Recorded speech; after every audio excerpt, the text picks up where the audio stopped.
Meus irmãos, vamos abrir a palavra de Deus para a nossa meditação desta noite. Nós vamos ler no segundo livro de Samuel. Segundo livro de Samuel, capítulo 21. Então, do 1º ao 14º versículo do capítulo 21. Nós lemos o seguinte: houve em dias de Davi uma fome de 3 anos consecutivos. Davi consultou ao Senhor e o Senhor lhe disse: há culpa de sangue sobre Saul e sobre a sua casa, porque ele matou os gibeonitas. Então chamou o rei os gibeonitas e lhes falou: os gibeonitas não eram dos filhos de Israel, mas do resto dos amorreus. E os filhos de Israel lhes tinham jurado poupá-los. Porém Saul procurou destruí-los no seu zelo pelos filhos de Israel e de Judá. Perguntou Davi aos gibeonitas: que quereis que eu vos faça? E que resgate vos darei para que abençoeis a herança do Senhor? Então os gibeonitas lhe disseram: não é por prata nem ouro que temos questão com Saul e com sua casa, nem tampouco pretendemos matar pessoa alguma em Israel. Disse Davi: que é, pois, que quereis que vos faça?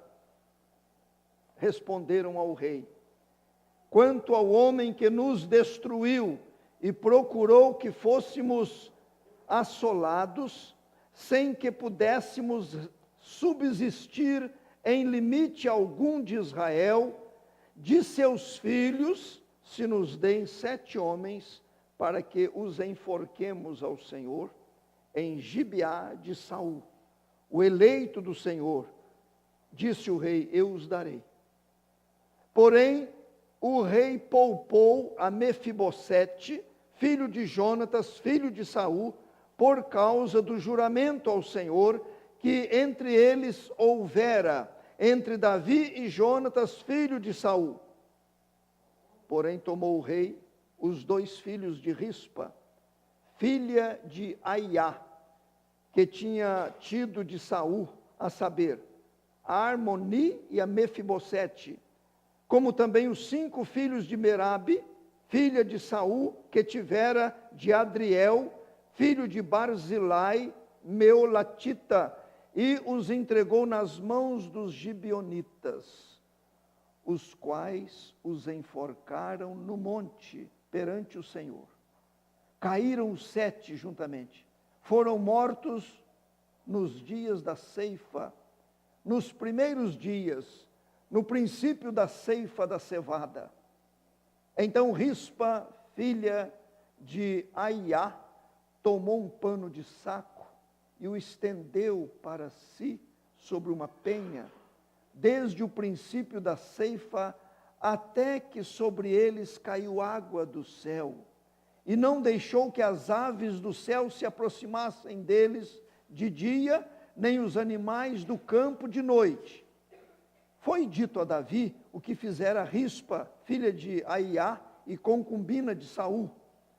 Então foi Davi e tomou os ossos de Saul e os ossos de Jonatas, seu filho, dos moradores de Jabes Gileade, os quais os furtaram da praça de Bet-seã, onde os filisteus os tinham pendurado no dia em que feriram Saul em Gilboa. Dali transportou os ossos de Saul e os ossos de Jonatas, seu filho, e ajuntaram também os ossos dos enforcados. Enterraram os ossos de Saul e de Jonatas, seu filho, na terra de Benjamim, em Zela, na sepultura de Quis, seu pai. Fizeram tudo o que o rei ordenara. Depois disto, Deus se tornou favorável para com a terra. Eu vou orar, irmãos. Senhor Deus e Pai, há passagens na Tua palavra que temos que reconhecer que não entendemos muita coisa. Mas, ó Deus, aquilo que tens para nós neste momento, fala conosco, Senhor, pela tua graça, para a honra e glória do teu nome e para o nosso bem. Em nome de Jesus é que eu oro. Amém. Eu não quero entrar em alguns pormenores aqui, mas eu quero pensar com os irmãos no assunto que diz respeito a acertos com Deus. Acertos com Deus. O texto está nos falando de uma situação enfrentada por Davi, o rei. Uma situação séria. E, meus irmãos, tomamos conhecimento aqui desses gibeonitas. Diz a história que cerca de 500 anos atrás, considerando esta narrativa, 500 anos antes deste acontecimento que eu acabei de ler, houve no meio do povo de Israel um quadro que marcou muito. Eu vou resumir bastante. Estava o povo sob o comando de Josué. E as nações ao redor recebiam notícias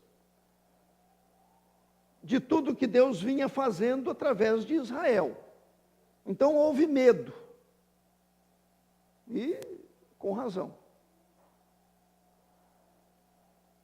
Os gibeonitas,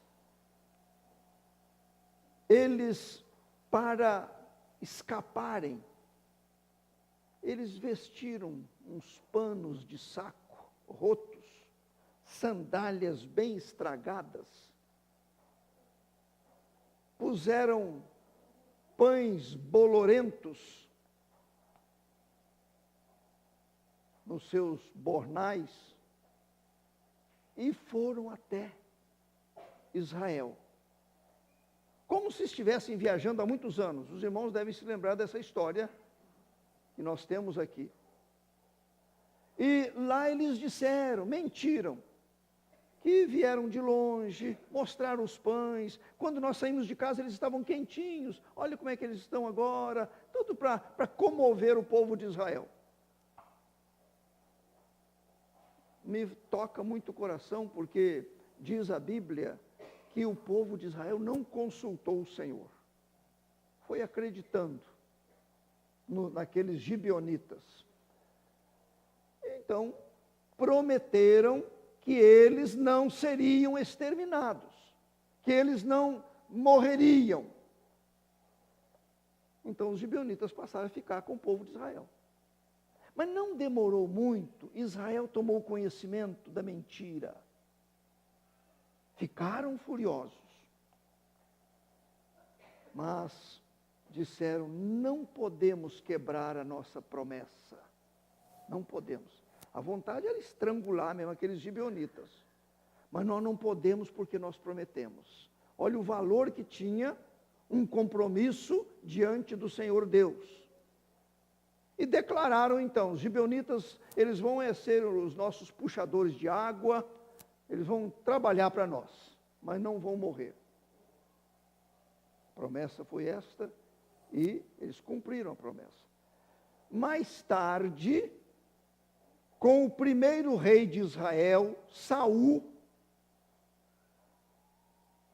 eu penso que Saul, tomando conhecimento de tudo isso, ele resolveu matar os gibeonitas. E houve um grande massacre de gibeonitas. Olha bem, o primeiro rei de Israel. Aquilo que Josué não fez, em cumprimento à palavra, agora vem Saul e faz. Matou muitos gibeonitas. Saul terminou o seu prazo, agora entra Davi no trono. Davi reinou durante muitos anos, e quando chegamos a este capítulo que foi lido, 21 de segundo livro de Samuel, o Davi já estava velho. Então estou dizendo isso para que os irmãos entendam que muitos anos se passaram. Mas, irmãos, chegou a época do acerto. Veio a fome sobre todo o povo de Israel. A fome durou 3 anos. Imaginem bem, uma nação passando fome durante 3 anos consecutivos. Foi aí que começou este quadro que nós queremos rapidamente explorar. Meus prezados irmãos, observem comigo o versículo 1.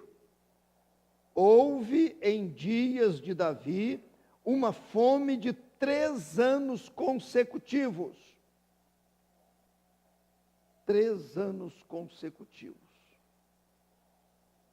A primeira coisa que eu quero salientar aqui para os irmãos é esta: pecado não acertado gera sofrimentos. Pecado não acertado gera sofrimentos.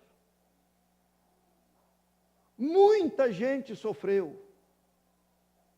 Agora era um povo, era um país sofrendo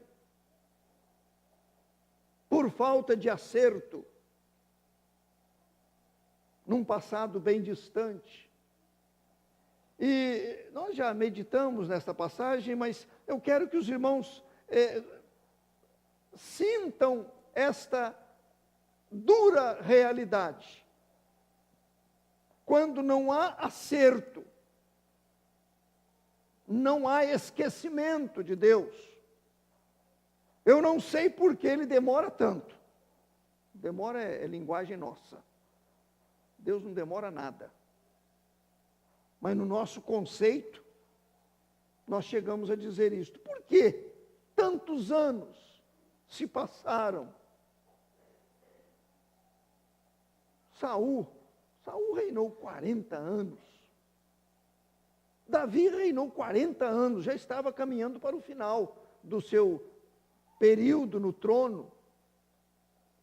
Por que demorou tanto para chegar a manifestação, para que o cálice da ira de Deus começasse a se derramar?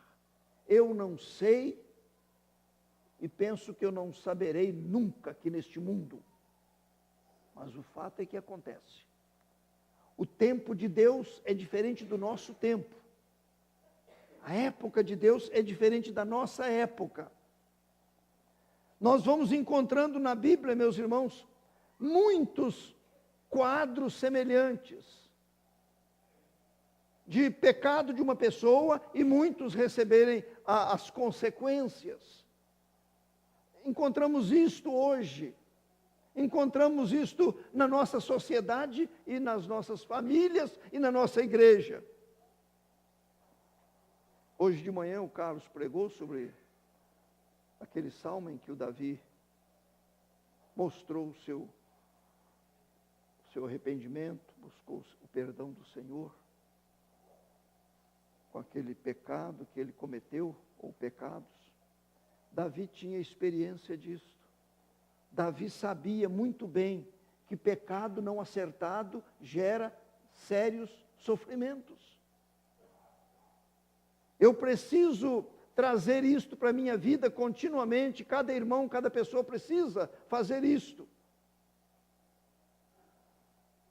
Entre nós pode até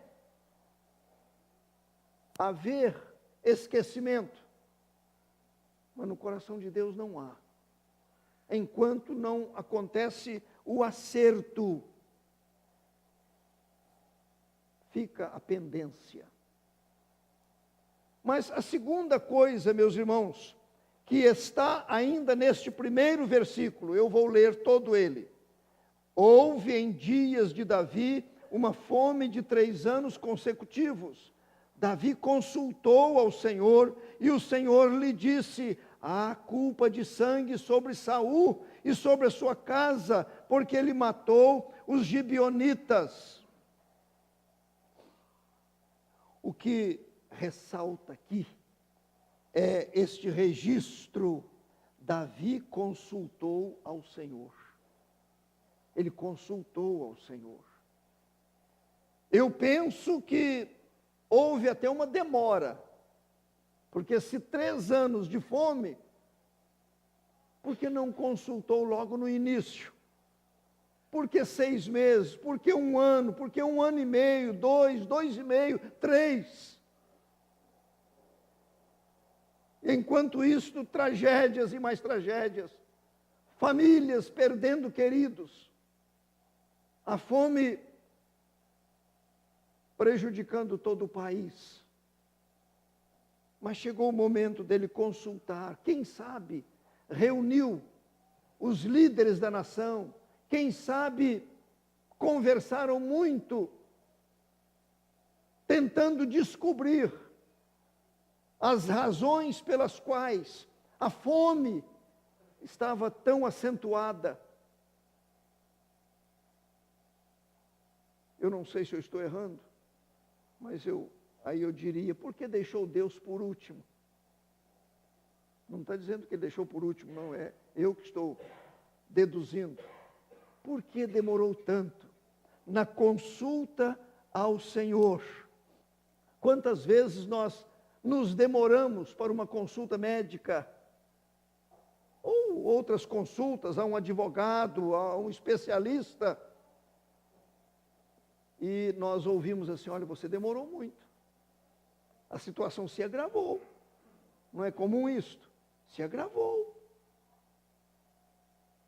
Davi consultou o Senhor. Meus prezados irmãos, eu penso que quando ele consultou a Deus, foi porque ele entendeu que o problema era de ordem espiritual. Não era uma simples falta de chuva. Não era um fracasso na agricultura. Eu creio que chegou a esta conclusão: tem alguma coisa errada entre nós e Deus. Eu vou dizendo isto e quero que cada um faça o que eu costumo, pela graça de Deus, fazer, o que tem a ver comigo. O que está o texto querendo me dizer. Porque nós ficamos em análises, e deixamos as coisas de ordem espiritual por último.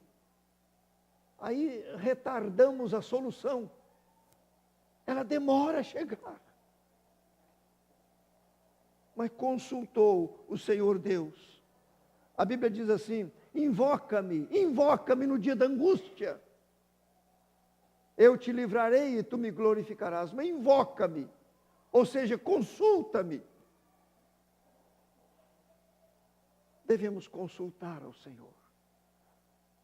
Todas as coisas que estiverem acontecendo, em primeiro lugar, consultemos a Deus. Falemos com Ele. Procuremos receber uma resposta do Senhor nosso Deus. A gente encontra na Bíblia muitos exemplos de homens e de mulheres que souberam consultar ao Senhor e receberam a orientação dele e foram bem sucedidos. Mas em terceiro lugar, meus prezados irmãos, vejam comigo, ou vamos rever alguns versículos desta passagem. Versículo 2 diz assim: então chamou o rei os gibeonitas e lhes falou. Os gibeonitas não eram dos filhos de Israel, mas do resto dos amorreus. E os filhos de Israel lhes tinham jurado poupá-los. Porém Saul procurou destruí-los no seu zelo pelos filhos de Israel e de Judá. Versículo 3, perguntou Davi aos gibeonitas: que quereis que eu vos faça? E que resgate vos darei para que abençoeis a herança do Senhor? Versículos 5 e 6, responderam ao rei: quanto ao homem que nos destruiu e procurou que fôssemos assolados, sem que pudéssemos subsistir em limite algum de Israel, de seus filhos se nos deem 7 homens, para que os enforquemos. Eu sei que isso aqui não cabe na nossa cultura. Isso aqui mexe conosco. Mas não fiquemos focando este fato. Tiremos as lições pertinentes a nós. E nesta terceira parte, meus irmãos, o que eu vejo aqui é que houve uma resolução de fazer acerto difícil.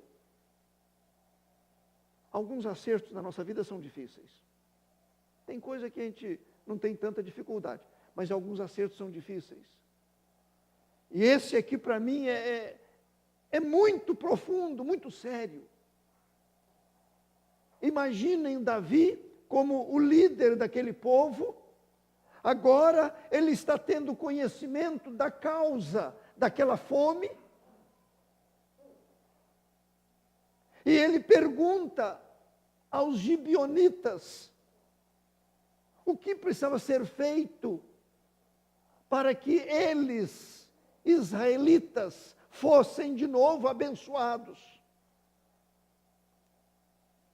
E os gibeonitas disseram com toda clareza: nós queremos 7 homens israelitas, da família de Saul. Foi ele que programou e executou aquele massacre. Nós queremos 7 homens e vamos enforcá-los. É fácil um acerto desse? É fácil tomar uma decisão desta? Os gibeonitas não pertenciam aos israelitas. Muito pelo contrário, eles eram povos daquela terra que a ordem do Senhor foi destruí-los. Já havia passado muito tempo.